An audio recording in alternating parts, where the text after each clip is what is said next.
Match qui s'annonce disputé à Roudourou entre Guingamp 15e et Dijon 12e, un point devant. Les Costarmoricains viennent d'enchaîner un nul et 2 défaites consécutives, ce qui a réduit leur marge sur la zone rouge.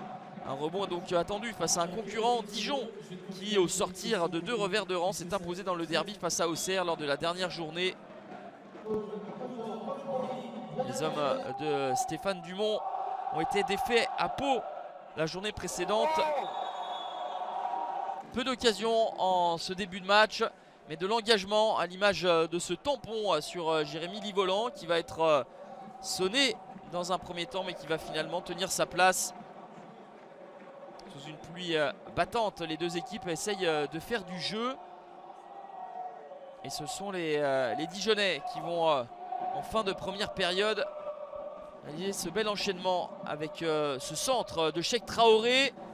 Dobré jouait la reprise acrobatique, mais c'est Aurélien Schedler qui arrive lancé et qui d'une tête trompe Enzo Basilio. Ça fait 1-0 pour le DFCO à la 38e minute de jeu. 6e réalisation pour Aurélien Schedler, lui qui restait sur un doublé en coupe, puis un but lors du derby face à Auxerre lors de la dernière journée.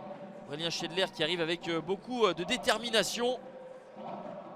Schedler qui avait été prêté à Nancy la saison dernière et qui avait inscrit 4 buts. En voici déjà 6 pour lui. Dijon qui insiste. Toujours avec ses centres de Cheikh Traoré. 1-0, c'est le score à la mi-temps pour la formation de Patrice Garande.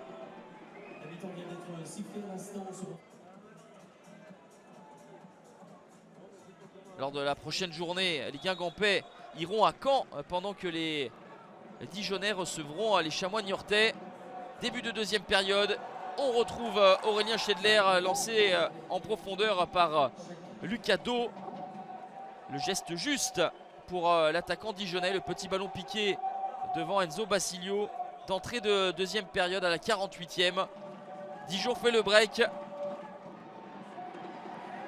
Mais au lieu de baisser la tête, la formation de Stéphane Dumont va se rebiffer avec cette réduction de l'écart à la 53e minute de Franzi Pierrot.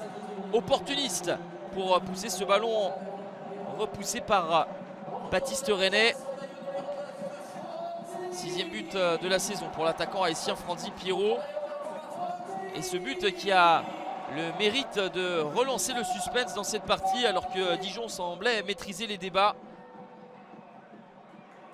72e minute, le bijou de cette journée, cette frappe limpide de Yannick Gomis, entré en jeu 4 minutes plus tôt.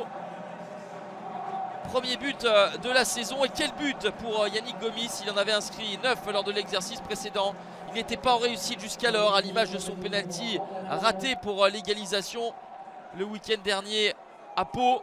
Là c'est lui qui permet à son équipe de revenir au score, et c'est Baptiste Roux qui lui va offrir le succès probable aux Guingampais. 3-2 à la 78e minute. Premier but de la saison pour Baptiste Roux qui catapulte cette tête suite à ce centre de Youssouf Mchangama. Scénario improbable. Baptiste René qui était de retour après 3 matchs ratés pour cause de blessure à la cheville. Il retrouve les terrains et vit une fin de soirée plutôt compliquée avec 3 buts encaissés consécutivement. Mais ce match est complètement fou. Il y aura une balle d'égalisation pour Yacine Benzia. Ça frôle le montant d'Enzo Basilio. Le coup de sifflet final de Monsieur Petit. 3-2 pour un Guingamp renversant, mené 2-0. Les joueurs de Stéphane Dumont ont marqué à 3 reprises pour s'imposer et remonter à la 10e place. Dijon est 15e avec 1 point d'avance seulement sur le barragiste.